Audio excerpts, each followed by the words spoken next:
What's up, everyone? I'm Em. I'm Nick. And welcome into the Ominous Archives.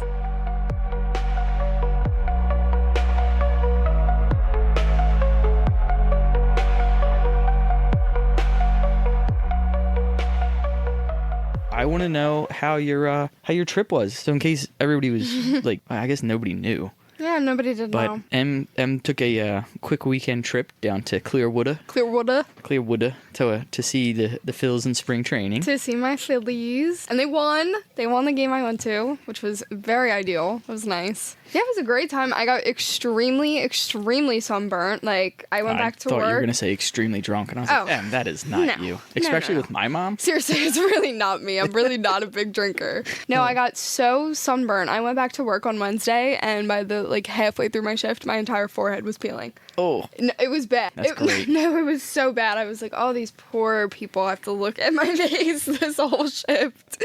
It was terrible. My whole chest was burning. But aside from that, it was a great time. I did catch a cold on the way back, so my disclaimer for the stuffiness in my voice, it's the weather changing, because it was so nice in Florida. Well, we're in, what do they say? Philadelphia, we go, what's it, winter, fake spring, second winter.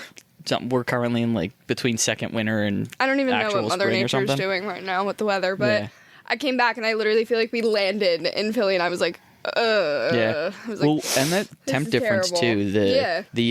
The 65 down there versus the 65 up here is much different then. And it was beautiful that whole weekend. We got such good weather. It was so nice. Yeah. And I had to come back to this.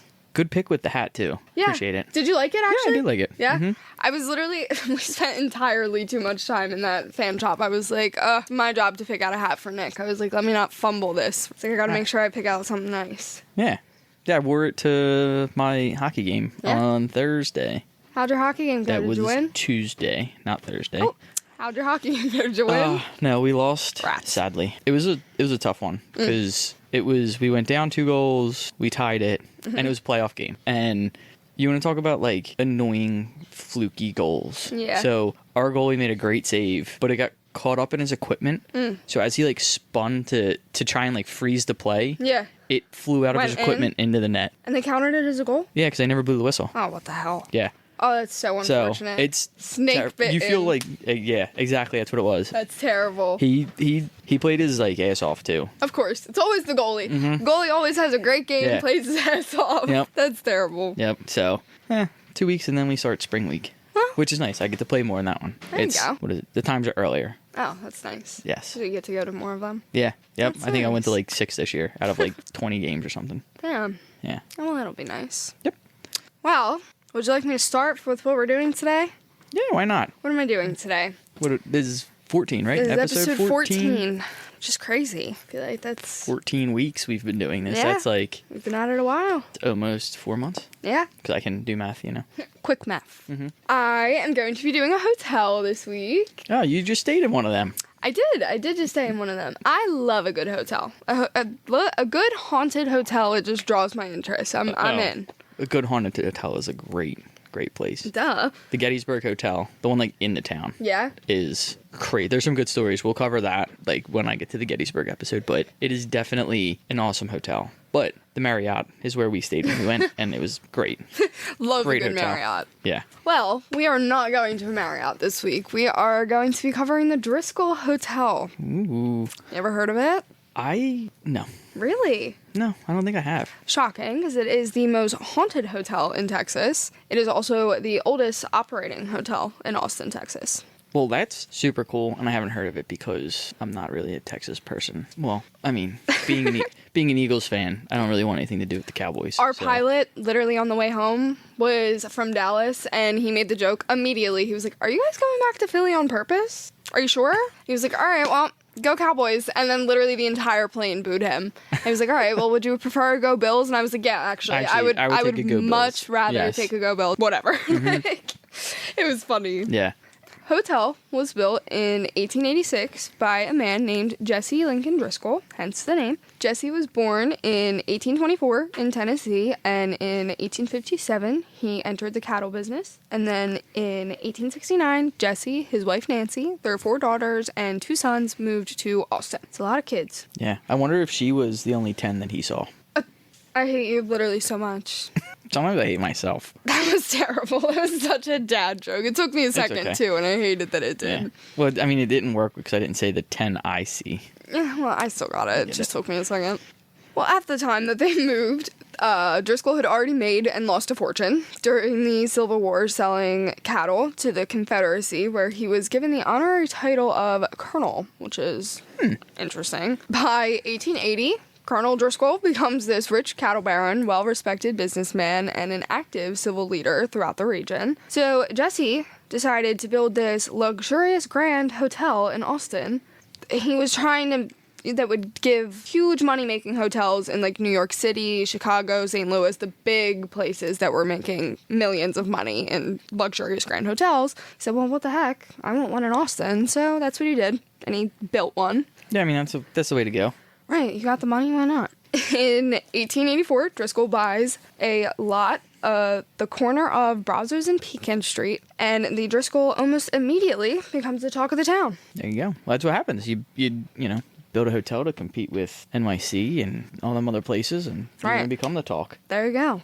In 1886, the grand opening of the Driskill finally happens. The entire cost is estimated at $400,000, which is equivalent to $92 million today in 2025. Part of me feels like that might not even be like 92 million sounds like a lot. Yeah. But for like a luxury hotel nowadays, I feel like it's that not sounds like pretty cheap. Yeah, but like that is a crazy equivalent number there. To see the inflation right? on it. Yep. It's wild. Wild. Less than 2 weeks after the grand opening of the Driskill, they host their first ball. Many of these balls took place after the opening. Unfortunately, in May of 1890, Jesse Driskill died of a stroke. 4 months later, the hotel bought a life-size portrait of Jesse, which stands tall in the lobby to this day. And when I say life-size portrait, it's like I mean, like, the ceilings are high ceilings, and it's from, like, the ceiling to the floor. It's a full life-size portrait. Yeah. Huge. Jesse Driskill also happens to be the first ghost that we're going to talk about today that is said to haunt the hotel. I was going to say, he's got to make sure everything's staying in line. Of course. This is his luxurious grand hotel. You think he's just going to die and leave it? He spent $400,000 on it. Absolutely not. I'd come back and haunt the place. Of course. Guests over the years have claimed to smell burning cigars as soon as they enter the hotel. And other guests have claimed to see the portrait of Jesse blinking or moving, and overall just giving them an unusual, uneasy feeling near the portrait. The blinking is crazy. Yeah, I don't like it. I know they can make the paintings. They can make it so it looks like their eyes are moving. Right. But for somebody to be like, "Oh, the portrait blinks." Mm-hmm. Yeah. No thanks. No, thank you. I'm good off that. Yeah. No thanks. While Jesse is usually the first ghost that guests interact with, he is certainly not the last or the only, of course. It will be a really right. I'm like, all right, haunted hotel. That's done. That's it. There's a haunted hotel Bye, for the week, guys. We will catch you all next week. Two of the most well-known ghosts are nicknamed the Suicide Bride. Always has to be a good bride. Yeah. Extremely little information is known about the first bride. The only thing confirmed is that she took her own life in room 525 after her fiancé called off their wedding, and that staff and guests have claimed that she, quote, mournfully walks the halls in a Victorian gown. The second bride is the more famous one, partially because she died more recently in 1991. She fits the exact same story of this young, beautiful girl whose life ends in, you guessed it, the exact same tragic way. She was a Houston socialite who booked a room in the hotel after being left at the altar by her fiancé. She went on a massive shopping spree with her ex-lover's credit card and was last seen carrying several shopping bags into room 525. You go, girl. And that's what I'm saying. Weird that it's the same hotel. Same hotel, same room. Same room. No, honestly, same hotel is kind of crazy in itself, but like same room is wild. Mm-hmm. It's like that room's calling. Uh-huh. Later that night, while she was in the bathtub, the bride put a gun in one hand, a pillow in the other, and then shot herself. Since then, staff and guests have claimed to see her carrying bags and or the gun down the hall before she just vanishes into room 525 without ever opening the door. I mean, it's Texas, but how many people do you think are like, we need to call the police? There's a woman walking around with a gun. Right. Seriously. I mean, it's Texas. Well, they do. It is Texas. They all carry guns. They do. I'd be shocked if, you went down there and it was kind of like up here. Right. Most people carry down there. Yeah. But, like, yeah. Just imagine you just see this, like, apparition just, like, float through a door. No. Oh, yeah. No, thank you. I'm good. I'm cool off that. I'd be good. I'd probably just stay in my room. Yeah. I don't think I'd go back to, like, trying to stay in that room. Right. Or whatnot. Yeah. And, of course, it's, like, the most popular room in the hotel. It has to be. Everybody wants to stay there. Right. Like, I'm cool. I'm Put like me, the like, opposite. opposite end. Yeah. Can I go to the opposite corridor? Please. Another ghost that is rumored to stay at the Driskill is the senator's daughter. Legend says that a little girl named Samantha Houston, who is rumored to be the senator at the time's daughter, tripped and fell to her death on the Driskill Grand Staircase after running after a red ball. Guests have said that you can hear a little girl giggling and the sound of a ball bouncing at night. Who threw the red ball? Isn't that crazy? Who threw the red ball? Maybe a demon threw the red ball. This is true. There's all those things. I just watched the Pet Cemetery episode. Yeah. Not episode. It's an episode. Movie. And it, like, the new one where they save the baby. Yeah. But then the daughter gets, whacked. Absolutely tragic. So Many historians have long searched for any evidence to confirm the story, but none have been successful. People have also theorized that a portrait of an unnamed little girl on the 5th floor is actually a portrait of Samantha. Oh, her name's Samantha. I said that. I wasn't paying attention, apparently. Clearly not, because Nope. I literally started off with legend says that a little girl named Samantha. Wow. I don't know where I was. I heard little girl, no Samantha. Hello. I gave you her last name, too. Did you? Samantha Houston. I said it. I know I Wow. did, because I vividly remember reading it. It goes to Wow. show how much he listens, guys. I listen a lot. I hope you guys are listening more than he is. I just missed that whole part, though. I don't know how. It's like I, put the mute button on for Right. Samantha Houston, Yeah. and then came back. That's it. I don't know. But I don't know how true that is. Like I said, historians have long searched for any proof of that, but none has been confirmed, so... I feel like for a lot of, paranormal things and stuff like that, that happens. Like, they can't find the Proof. evidence of it, Yeah. which makes it even more creepy Yeah. or out there. The unknown is kind of crazier to me sometimes. Yeah. Yep. Not being able to put facts to it or whatever. Right. One of the craziest stories that definitely sold me on the hotel being haunted is Annie Lennox's story. Annie is a singer and was staying at the Driskill while she was on tour. She couldn't decide what outfit to wear on stage that night, and she had laid out 2 options, 2 dresses, and then got in the shower, deciding that she'll make a decision on what to wear once she's out of the shower. When she got out of the shower, she found that one of the dresses had been folded and put back away. Wild. Yeah, no, crazy. Maybe that ghost was just trying to be like, you should wear this one. You'd look better in this That's one. literally what my next sentence was. She It made her decision on what to wear pretty Obviously saw her. Yeah. She must have saw her figure. Yeah. And was like, this is... easy. This is the better option Now she's for you, she's a creeper, weird ghost, but is trying to be helpful. right? That is wild. If that situation happened to me, I don't know what I would do if I just walked right outside. I was like, okay. I'd potentially just be confused. Could I be like, did I do that? Right. Like, did I put that away? Yeah, but imagine, she had to have known for certain if this story, messed with her that much. Yeah, but think about the times, I feel I've done that where I've put things out and then next thing I know, either they're all away Yeah. or one of them's away and I'm like, This is true. did I do that? Was that me? Yeah. Yeah. I mean, you never know. She also claimed that although she didn't smoke, and at the time the Driskill had been smoke-free for over a decade, that her room reeked of tobacco. So Ugh. perhaps it was Mr. Jesse. He was known to smoke in the hotel That's all the worse. time. Right? That is worse. Yeah. It's That worse whole if thing, it's him. that whole thing where I was like, oh, they seen her figure and stuff. Now we're just next level. Now we're next level. Now Nick made it creepy. Yeah, now I made it weird. Moving on to our next ghost, nighttime visitors at the hotel may get lucky enough to encounter Mrs. Bridges. She was a hotel employee who worked at the front desk in the early 1900s. Miss Bridges apparently took her work so seriously that sometimes people catch her walking around an area that people assumed used to be the front desk, dressed in Victorian-era clothing. What an icon. Yeah. I love her. I would. That was where she liked to be. She said, I'm gonna stay here, actually. I would, If you love your job and you like it that much, why not just stay? Right? And it works for the hotel because they don't have to pay her anymore. This is so true. You're funny. It's an interesting way of thinking. I know, it's... It's a little morbid, but Yeah. whatever.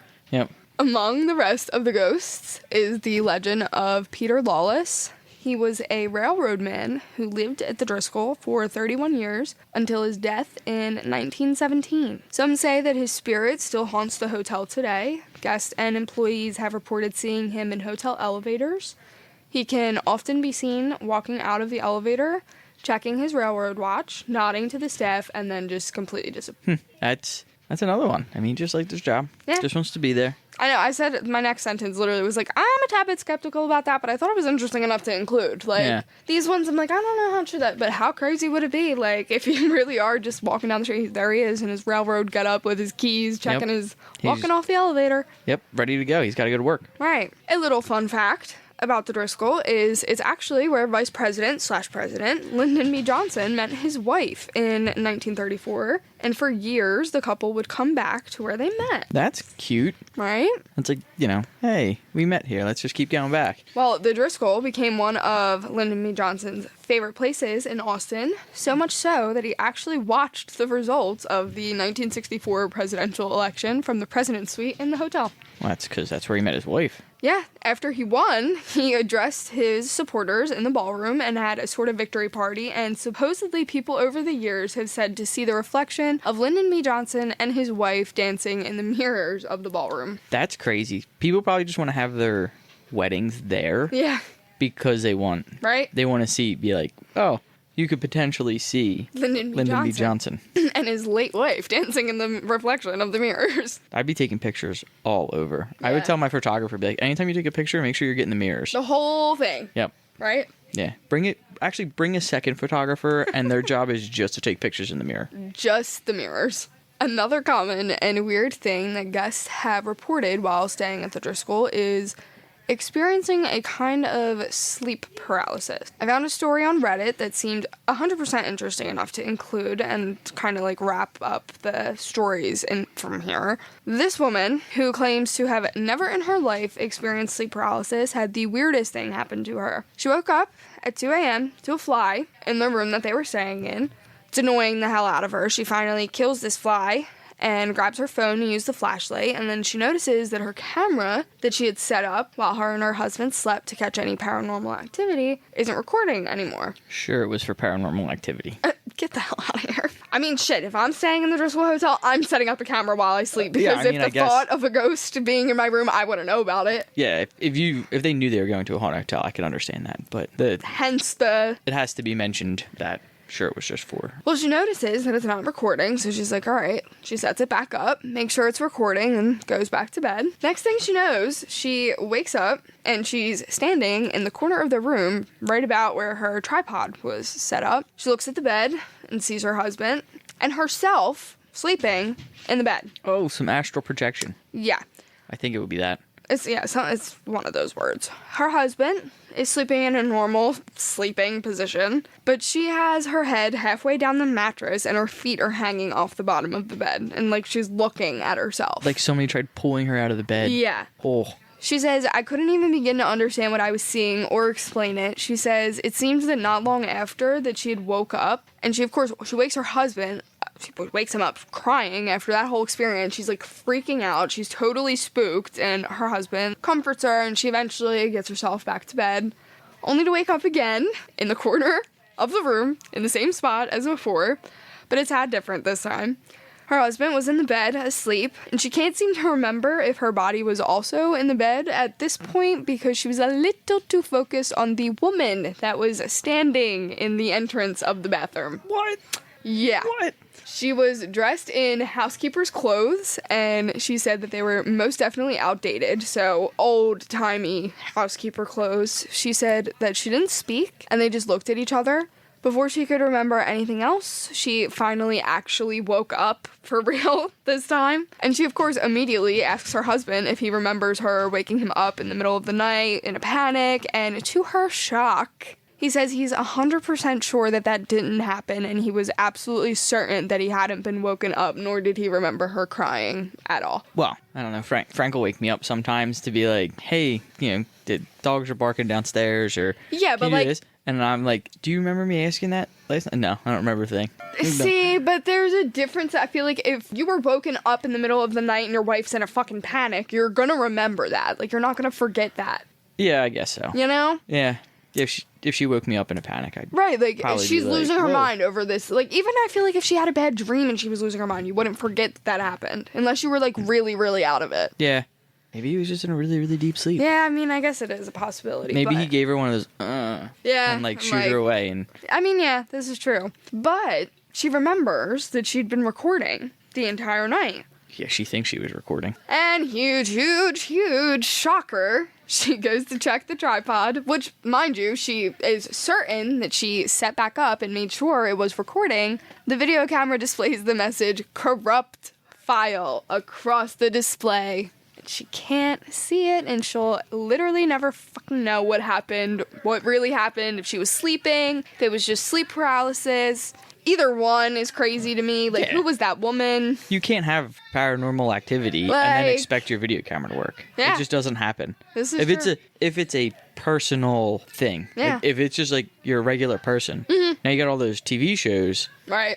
I don't. They must have a contract with the ghosts or something that they catch. But if it's a person, I feel like something's always wrong. The file gets corrupted, or the camera was never recording, or the battery dies. Yep. Like, there's always something. It's or never the orbs are blocking everything. or the orbs just decide to block it. Just can't see anything. You got nothing. Yeah, you can't have it any other way. Well, she'll literally never know, which is just crazy to me. I feel like I'd be afraid to sleep after that. I've had sleep paralysis. Like, I've experienced sleep paralysis in my life. Not anything, like, crazy, like, bad. I've just gotten the whole, like, oh shit, I'm awake and I can't move my... Why aren't my limbs working here? I think a lot of people have experienced it at least once. Well, I used to have night terrors when I was literally an infant. Yeah, we're not sure why. I was 9 months old, and the doctors were like, what the heck has this kid experienced that she's dreaming about? Like, she's waking up screaming in her sleep. Yeah. Yeah, I haven't had them in a while, but it's crazy to me that I'm like, what scarred me as a kid? Mm-hmm. Well, when you wake up to it and you're in, like, that sleep, I know I definitely had it at least once. Yeah, it's scary. And I remember it feels like at that point for me, it felt like somebody was, like, sitting on me where I'm like, I just can't move. And like, you can't, like, breathe. Like, sometimes your chest, like, tightens. It's scary. Mm-hmm. Although, like, I don't know how I would react if the first time I experienced that happened in a haunted hotel. Yeah. Like, that's terrifying. Yeah. Like, sleep paralysis is scary enough as it is. Am I like Jennifer Love Hewitt? Right. Can I talk to... Can I speak to the spirits? What's happening? Is that lady trying to tell me something? Yeah. Yeah, I could not imagine. Yeah, not for the first time. Shout out to Sam and Colby for putting me on to the Driskill Hotel. They made a video not too long ago. They did, like, a whole tour of the... Yeah, it's a sick video. It's definitely worth a watch. One of my later episodes, I believe, I have a video of theirs to watch. They're the best. They have no fear. Like, you want to talk about a scary haunted place, give it to Sam and Colby. They'll go and tell you about it. Yeah. They got no fears. And they seem like they're popular and everything, but they don't seem like they're, I guess I want to say, like, produced. Yeah. And I guess well, that's I the word feel I'm like looking because for. they're, like, such good friends, and, like, you can tell they're such good friends. They've been such good friends for so long. Yeah, I feel like they work very well. Yeah. I like watching them. But they put me on to the Driskill. I highly suggest their video if you can't get yourself there. If you want to take a little virtual tour, Sam and Colby can give you one. Yeah, Frank's going there for her sister's bachelorette party, and she's not going to the Driskill. I was going to say she's going to the Driskill that would be crazy. for their... She's going to Austin. Ah, I see. And I I should probably know when, but I don't. Eventually. It shows you how much. Yeah. I know. I pay attention. Right. But I told her, I was like, when you go, I was like, you got to get me a picture of the Driskill. Like, we're covering it. I didn't know anything, obviously, about it, but I knew where it was is. Yeah, and I'm like, oh, no way. So now I told her, I was like, when you go down there, you have to make a stop. You gotta get a picture. Go. Yeah, I was like, it's haunted and it's crazy. I don't know if I wouldn't stay there overnight. I feel like this is where my question always leads when I do these. You don't ever stay anywhere haunted. You go. Like, you've gone places haunted. You've probably gone to more haunted places than I have. This is true. And then but you I'm go, not I don't think I'm going to stay there. I wouldn't sleep in them. When we do our special, where do you think? We're not staying in no non-haunted hotel. Nah. Yeah. We'll see. We'll see. We'll see. I'm going to have a panic attack. No, you'll be fine. We'll be fine. It's not a demonic hotel. Could be, but it's not. It could be. Don't count it out. That's wraps me up for the Driskill. Well, it was good. I enjoyed it. I didn't really know. I knew none of that. I'm trying to think hard if I did, but I really don't think I did. I knew of, like, the Driskill because obviously when we do a podcast, that's what you do. Right. You're looking for haunted things. Right. So like popped up, but I didn't dive into any of it at all. Yeah, there's a good amount of ghosts, I feel. Oh yeah, that's a lot. It's the oldest hotel in Austin, so I feel like with an old place like that, you gotta have some history. Some kind of history or something like that. Yeah. Well, I think it was a great episode, Em. I definitely am going to put it on my list if I go to Austin to try and stay at. Yeah. Definitely. You may not, but I'm going to go. Let me know. I would like to try. Let me know how it went. I'll keep you updated. If you guys all enjoyed the episode, please follow us on any of our social medias. Yeah. Instagram, TikTok. Is that it? X. Well, I don't use X. That's my job. Ominous Archives. Oh, and I fixed the TikTok. Are we Ominous Archives? We're not Archie anymore. We're not the Ominous Archie. Yay. We're the Ominous Archives now. War is over, everyone. Thank you, TikTok. Squared away. You have your own story you want to share? Email us at ominousarchives@gmail.com. And please, guys, give us a rate, comment, share it with your friends, help us out. It'll help us reach more people. I just smacked the crap out of my mic. Yep. With all that being said, I think it's time to get out of here. So we're going to catch you guys all next week. See ya. See ya.